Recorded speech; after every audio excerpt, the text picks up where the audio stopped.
to inflict her with only one sentence, that is sentence of death. Bangladesh की पूर्व प्रधानमंत्री शेख हसीना को सुनाई गई फांसी की सजा। जिस वक्त फांसी की सजा जिस अदालत में सुनाई जा रही थी, वहां पे लोगों ने इस सजा के बाद तालियां पटकाई और नारेबाजी की। नमस्कार, मैं हर्ष चौधरी और आप देख रहे हैं संवाद बायर्स।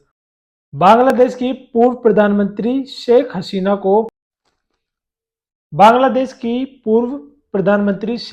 को मानवता के खिलाफ अपराध के मामले में दोषी ठहराया गया। सोमवार को आईसीटी यानी इंटरनेशनल क्राइम ट्रिब्यूनल के तहत फांसी की सजा सुनाई गई। वही शेख हसीना जो कि पिछले साल ढाका छोड़कर भारत आ गई थी और पिछले 15 महीने से भारत की राजधानी दिल्ली के अंदर एक सेफ हाउस में रह रही हैं।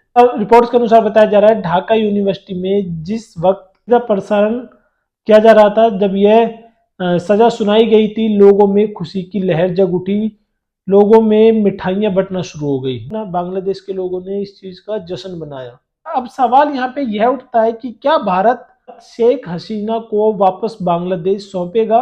पूरे देश भर में काफी सवाल इस चीज पर बन रहे हैं कि क्या भारत बांग्लादेश के आईसीटी इंटरनेशनल क्राइम ट्रिब्यूनल के नियमों का पालन करेगा। तो एक बार इस पर नजर डाल लेते हैं कि किन किन चीजों से शेख हसीना बांग्लादेश जा सकती है और किन किन चीजों की वजह से वह इस सजा से बच भी सकती है। इस चीज पे भी एक बार हम नजर डाल लेते हैं।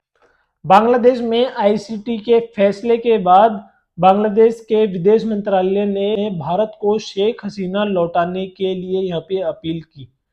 दरअसल सन 2013 में भारत और बांग्लादेश के बीच एक एक्सट्रेडिशन ट्रीटी साइन हुई थी। उस ट्रीटी के तहत यह बातें साझा ही थी कि दोनों ही देशों में अपराधियों को एक्सचेंज करने की उसमें बात की गई थी।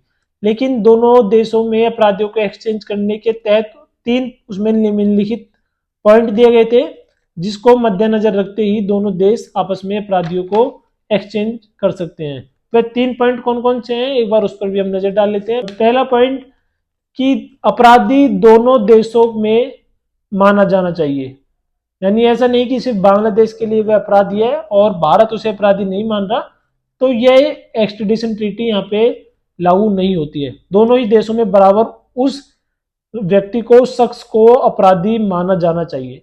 दूसरा कि उस अपराधी के पास अरेस्ट वारंट होना चाहिए। और तीसरी जो सबसे इंपॉर्टेंट है, उस अपराधी को कम से कम 1 साल की सजा होनी चाहिए।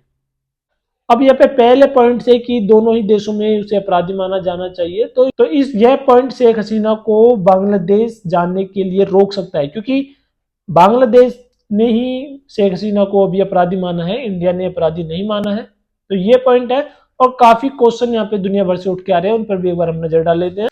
तो काफी लोगों के यहाँ पे क्वेश्चन आ रहे हैं कि अगर भारत शेख हसीना को बांग्लादेश को लौटाता नहीं है तो इसमें क्या होगा।